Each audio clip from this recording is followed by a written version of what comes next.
Friends, நீங்கள் பக்கத்து user family இங்கே பாருங்கள். இதை பார்த்தோன்னே உங்களுக்கு என்ன ஐடியா வருது? பிரியாணிக்கு ரெடி பண்ணுற மாதிரி தான் இருக்குது, பட் பிரியாணி கிடையாது. 2 மினிட்ஸில் வந்து நம்ம வந்து தக்காளி சட்னி பண்ண போகிறோம். எதுக்குன்னு பார்த்தீங்கன்னா, இட்லிக்கு நான் செஞ்சுட்டு உங்களுக்கு வீடியோ காட்டுறேன். இப்போ பார்த்தீங்கன்னா ஆனியன், அதுக்கப்புறம் பார்த்தீங்கன்னா பூண்டு இடித்து போட்டிருக்கேன். இது நல்லா டோஸ்ட் பண்ணிவிட்டு அதுக்கப்புறமா உங்களுக்கு காட்டுறேன். இதுக்கு வந்து எண்ணெய் வந்து கொஞ்சம் எக்ஸ்ட்ரா ஊற்றிக்கோங்க. இந்த தக்காளி சட்னிங்க அதுதான் டேஸ்ட்டாக இருக்கும்.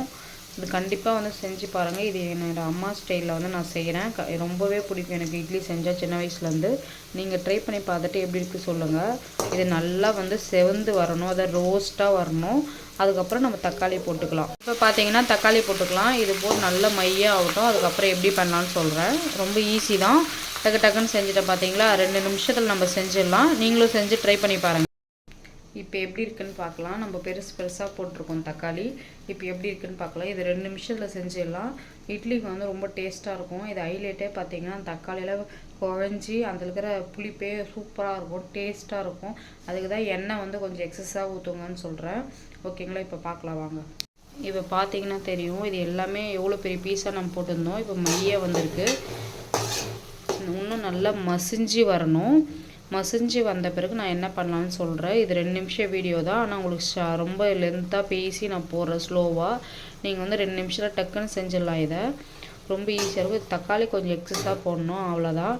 இப்போ வந்து நம்ம இது கூட மஞ்சத்தூள் ஆட் பண்ணிக்கலாம். ஆட் பண்ணிவிட்டு நல்லா கொஞ்சம் குழஞ்சி வரட்டும். மஞ்சத்தூள் ஆட் பண்ணிவிட்டு இது வந்து கொஞ்சம் அப்படியே மிக்ஸ் பண்ணிவிட்டு நம்ம மூடி போட்டு வைக்கலாம்.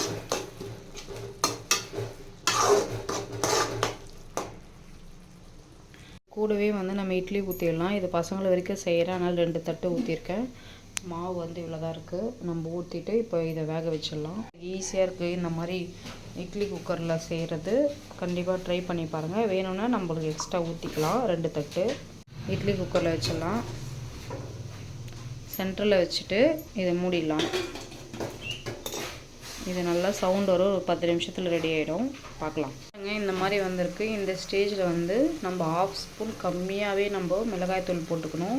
இதில் ஹைலைட்டே வந்து நம்ம வந்து மிளகாய்த்தூள் வந்து கம்மியாக சேர்த்துக்கணும். இதோடு மிக்ஸ் பண்ணி எண்ணெய் திரிஞ்சு வந்தோடனே நம்ம ஆஃப் பண்ணிடலாம். அவ்வளோதான். தொட்டு சாப்பிட்லாம். இது வந்து நீங்கள் வந்து ரைஸில் மிக்ஸ் பண்ணால் கூட இதே மெத்தடில் பண்ணலாம்.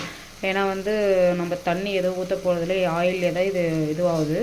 ஓகேங்களா, நீங்கள் கண்டிப்பாக ட்ரை பண்ணி பாருங்கள். இப்போ பார்த்தீங்கன்னா இந்த மாதிரி பபிள்ஸ்லாம் வந்து சுருண்டி வந்துடும். இப்போ உப்புலாம் நான் கல்லுப்பு போட்டால் அதை வீடியோ எடுக்கலை. டேஸ்ட் பார்க்கலாமா? இப்போ வந்து டேஸ்ட் பார்க்கலாம்.